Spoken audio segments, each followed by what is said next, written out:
are moving on to our next bit of movie news today. This is our third bit of movie news. And woof. I mean, we thought the movie theaters had it bad. I mean, of course, I'm not trying to undermine that. Of course, the movie theaters have it bad. They probably have it worse than most other industries out there.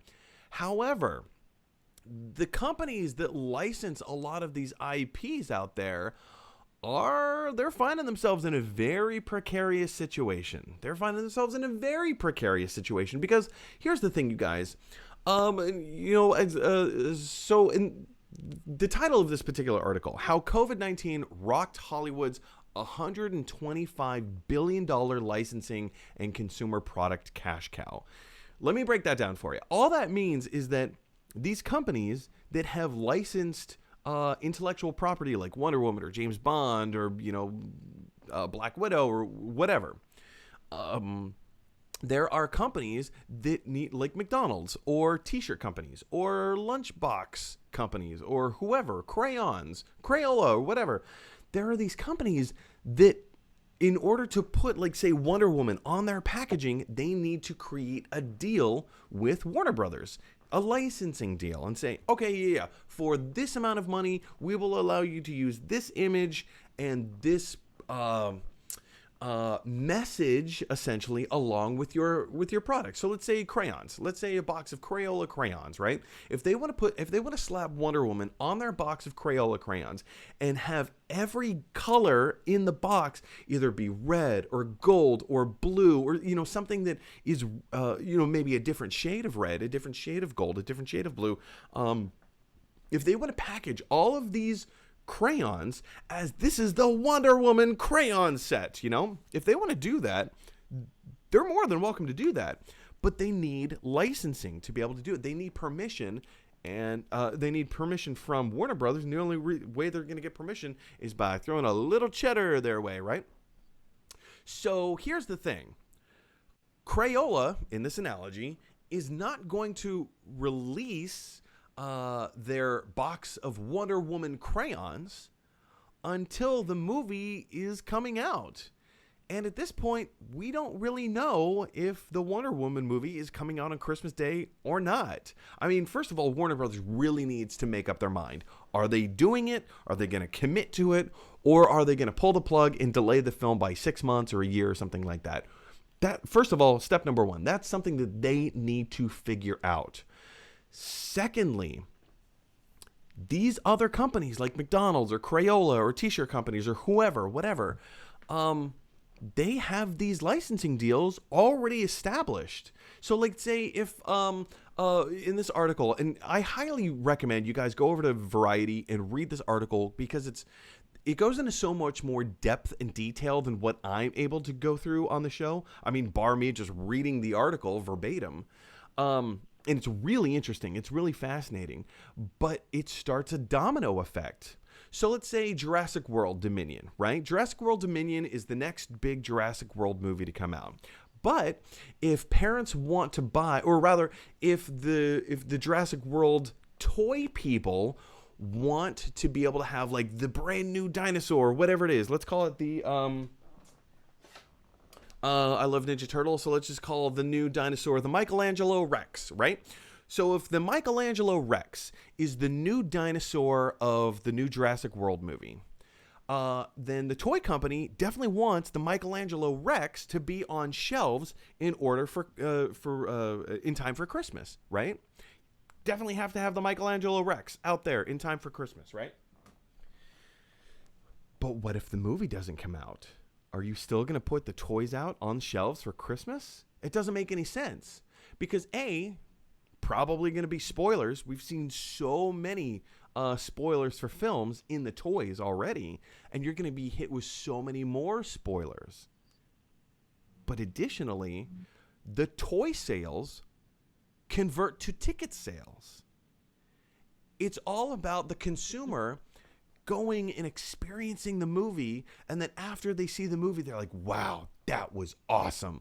I need to have some of this merchandise in my life. I want to wear the Michelangelo Rex t-shirt. I want to buy the Michelangelo Rex lunchbox. I want to eat the Michelangelo Rex Doritos. I want to blah, blah, blah, blah, blah, blah, blah, blah, blah, right? People love these stories so much, they want to take them home with them. And thanks to, licensing deals and merchandising, we can do that. Look at the t-shirt that I'm wearing. Look at the toys behind me. This is a thing that is so ingrained in our culture right now. But here's the thing, you guys. It's all about the timing. They can't put out the Wonder Woman Crayola crayons. And of course, this is just an example that I've made up. They don't actually exist. But it sounds like a cool idea, doesn't it? I wish it does exist. But the Wonder Woman Crayola crayons can't go on shelves until the movie's coming out. Otherwise, that is wasted marketing value. Wasted marketing value. If the crayons hit the shelf a year before the movie comes out, people are going to forget about the movie. People are totally going to forget about the movie. So right now, here's what's going on. The studios are trying to renegotiate their licensing deals with some of these other companies. And a big problem, as this article points out, is that a lot of these products have already been made. There is the Michelangelo Rex. There are, 50,000 or 100,000 Michelangelo Rexes sitting on a shelf somewhere in China. There's a 1,000,000,001 Wonder Woman dolls sitting on the shelf in China. There are, all these different toy products and potato chip bags and blah, blah, blah, blah, blah, blah, blah, whatever it is. A lot of these things have already been created. They've already been made. And now they're just taking up shelf space somewhere, whether it's in China or whether it's somewhere else in the United States or wherever they do their manufacturing. They're just taking up shelf life. And these other businesses need to move the product. But they can't move the product. This is a ridiculous situation, not because it's funny or silly, but this is a situation that I don't think the world ever found itself being put in before. Do you have any specific insight into this? And I don't know, is there a way to circumvent or mitigate this problem? I think we're so wrapped up in a consumerism society. And actually, I had never really thought about how intertwined film, specifically superhero and comic genre films, are to products that we produce and that we rely on for Christmas. And I don't know. I just never really thought how big of a deal that is. Huge. Yeah. It is. It's a huge deal. And then that makes me think of, you said the domino effect. That makes me think about all of the people, throughout the supply and chain process who are losing their jobs because of something like this. Man. And their jobs are directly attached to, in some way directly attached to the production of these films.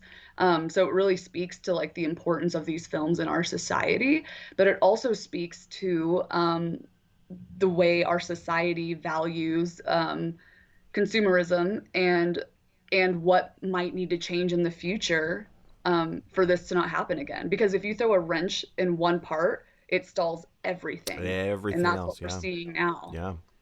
I mean, I'm okay with consumerism. But yeah, I mean, I definitely see your point. This has been the ongoing battle about Christmas for eons. Oh, I don't want to get wrapped. Christmas has become way too consumer, and it's all about the gifts and the buying and whatever. But the other side of the coin is that, well, it is though. It is. I don't know if there is getting away from that. I think there's bringing awareness to it, and I think that is good.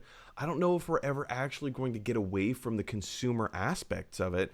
Because again, I see a movie like Jurassic Park. It's my favorite movie of all time. And look at who I have with me every single day when I do the show, right?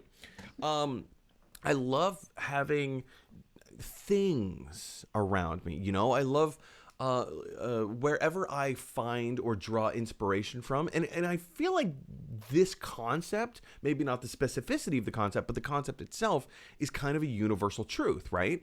In that Mhm. whatever things that we cherish, whatever things that we seek after and find inspiration from, we like to share that with other people. You know, I wear t-shirts that have like nerd stuff on them because I love nerd stuff. But other people wear quotes from Nietzsche because they're very much in more of like a psychological, or not psychological, they're more into the uh yeah, maybe, yeah, like a psychological approach to life or whatever. Like people put out there the things that they take in.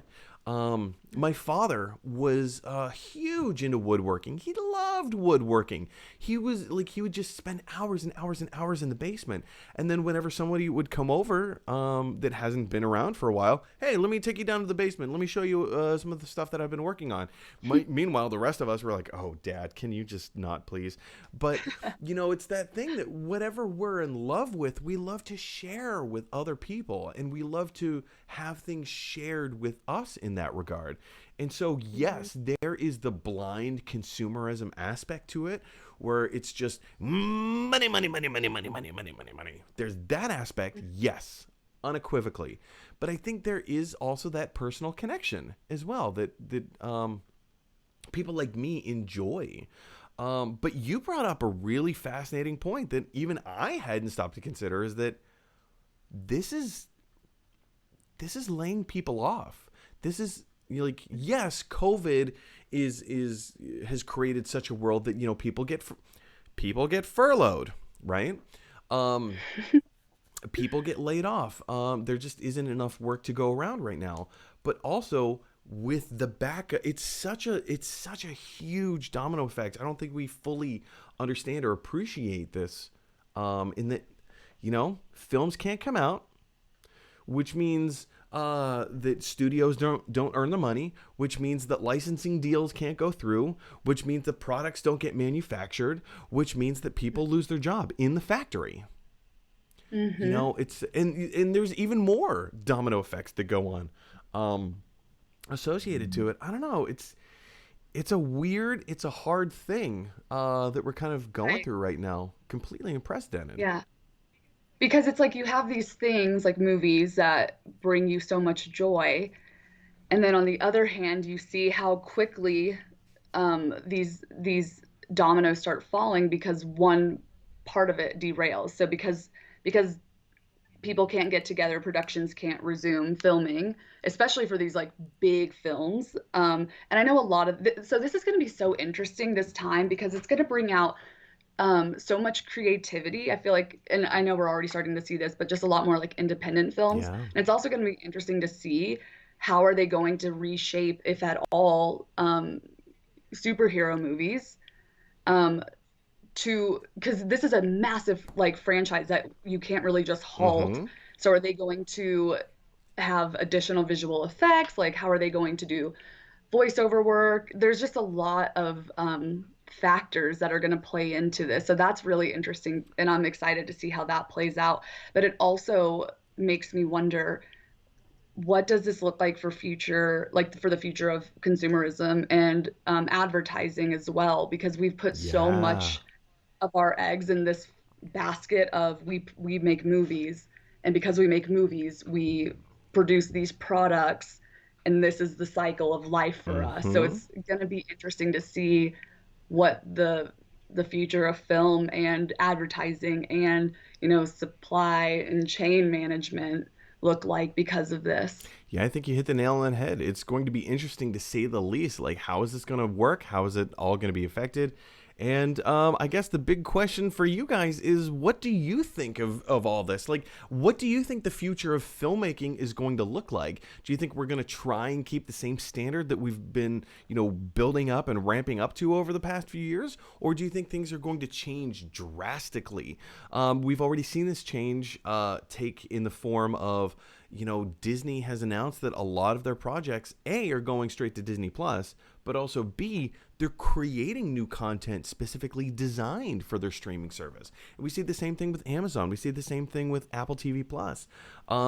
you know, a lot of these streamers are starting to design content specifically for the streaming purpose, as opposed to, you know, the potential loss of money in an exhibition theater. So how do you guys see this shaking out? How do you guys go, like, what are your thoughts about going about to fix this problem? In terms of licensing and manufacturing and, you know, all these products. Like, what do we do with these products that have already been made? Should we put them out there, or should they put them out there and just kind of let the chips fall where they may? Or should we find a huge warehouse and kind of box everything up for a while and sit on things until these big new releases come out? Huge question for you guys. Just jump down to the comment section below and let me know your thoughts. Hey everybody, thanks for watching. If you like this video, click like. If you really like this video, click subscribe. And if you really, really like this video, click share. Because that is exactly what Scrooge McDuck would want you to do. DuckTales, woo!